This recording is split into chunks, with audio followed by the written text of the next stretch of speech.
Hello, this is Jason, and I'm in the IPR game room, and today we will be talking about Ben Robbins' Kingdom, 2nd edition. Now, those of you who are familiar with Ben Robbins' work know that Ben is the author of many interesting games. Most noteworthy amongst them is Microscope, but also Follow. Is another one of Ben Robbins' games. Ben is a pioneer in the realm of making games that are more about narrative story construction and less about statistics and hit points and characteristics and things like that for characters. In fact, I don't believe in any of Ben's games any character has any characteristics as you'd think of them in a traditional role-playing game.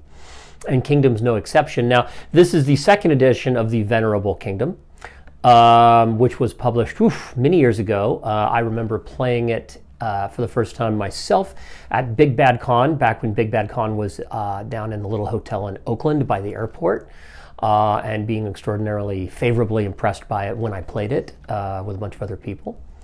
Now, I think before we talk a little bit about the mechanics of Kingdom and how it works as a game, I think for those of you who are old-timers might remember this. Birthright. Yes, Birthright.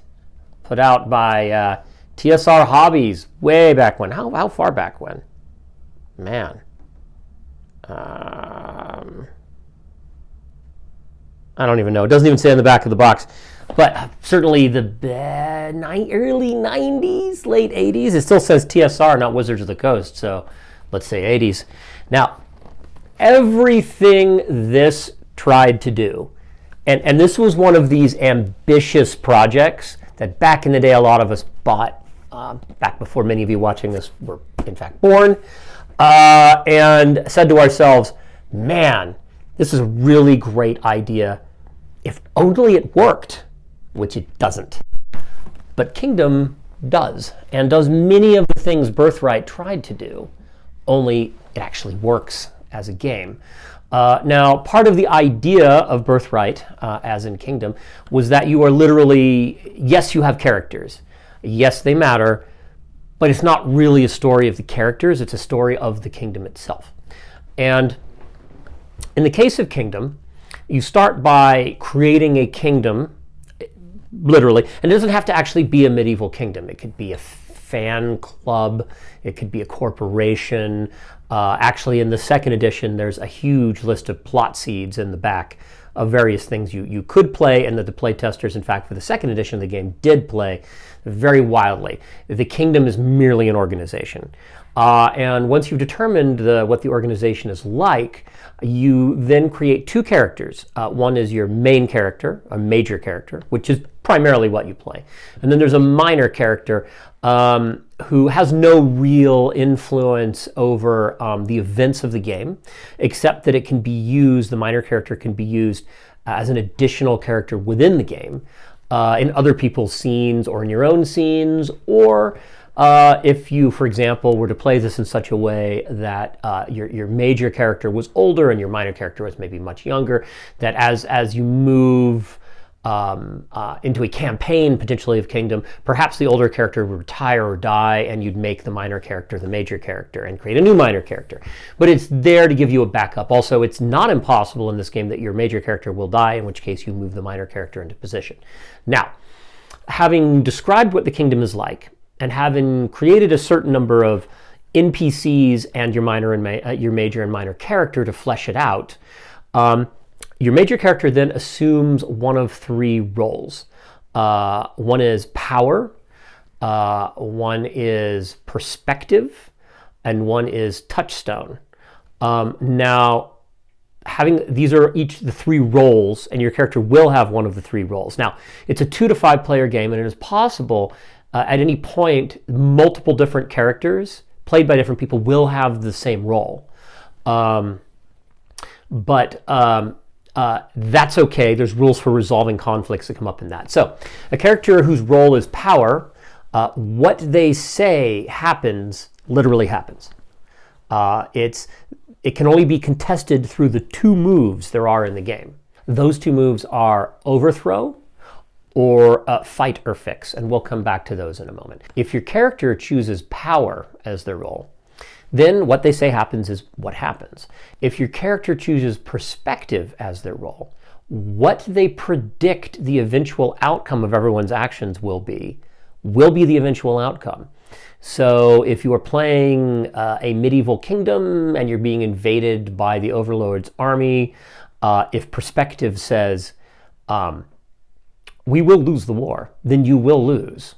Power can say, we will fight them, or we will not fight them, or we will surrender, or we will not surrender. That is what will happen. But perspective decides what the outcome will be. And finally, touchstone is the person playing the touchstone role determines how the people in the kingdom actually feel.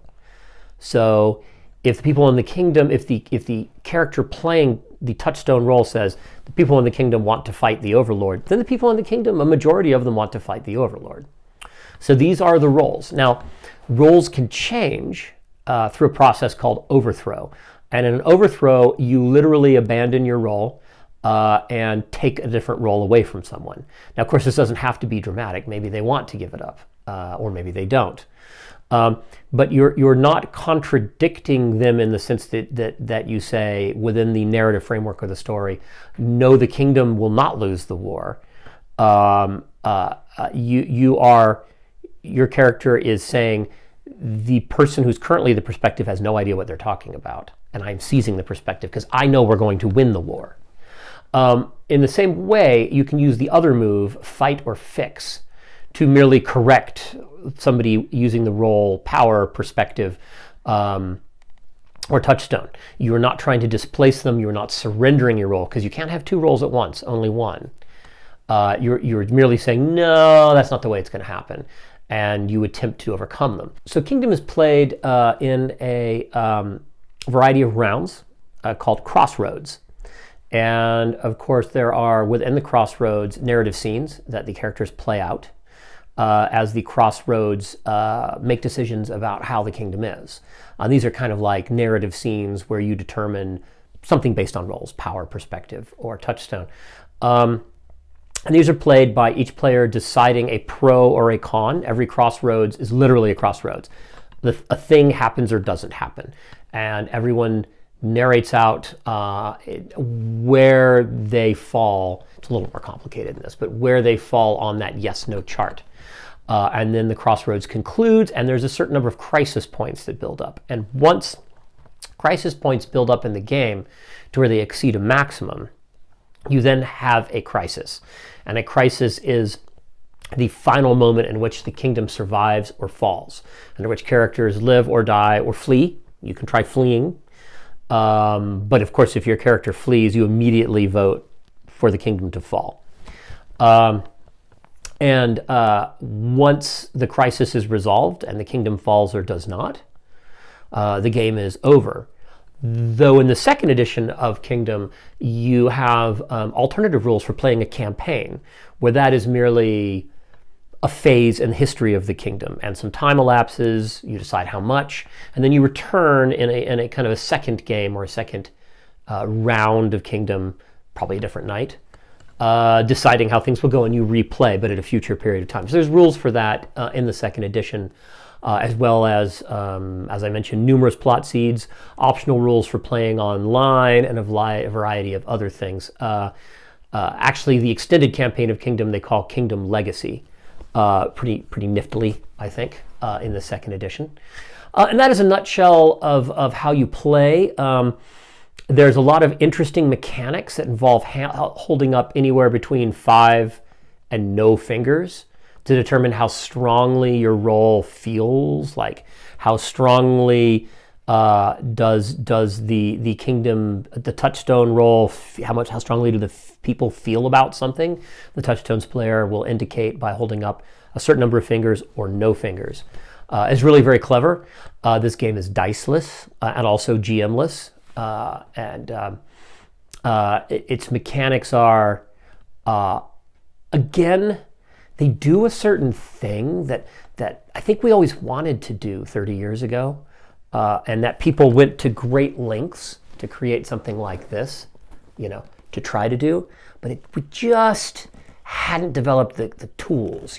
Everyone still had their minds very much wrapped around sort of the traditional D&D sort of role-playing game, and they couldn't cut their characters sort of loose narratively from all the math and all the statistics and all the spells and all this sort of stuff, and refocus on a narrative approach. We just couldn't do it, and it wasn't until people like Ben Robbins came along that actually gamers sort of gained the liberty from all those sorts of things. No, I love all those sorts of things. I play traditional role-playing games. They're great, but they don't do everything well. Nothing can do everything well.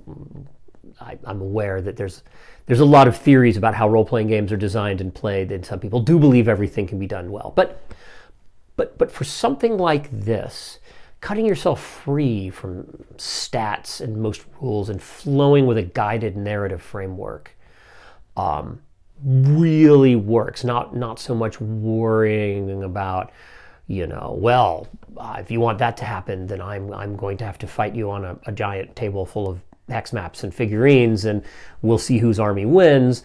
That stuff's fun. I've always enjoyed doing that stuff. But that's not this. This delivers the promise of something like Birthright without carrying its baggage with it. With that said, you can get Kingdom 2nd Edition from Indie Press Revolution at the link below. Follow us on the social medias, Facebook, Twitter, and Instagram. Subscribe to our newsletter. Subscribe to this channel, please. We're so close to getting over 300 subscribers now. And when we get over that, we're going to aim for 500 and then 1,000. And for those of you who have subscribed, really thank you very much. I mean, we've zoomed up almost to 300 remarkably quickly in the way these things work. Remember, gamers, when scheming to exert your power over the kingdom, look out for the overthrow.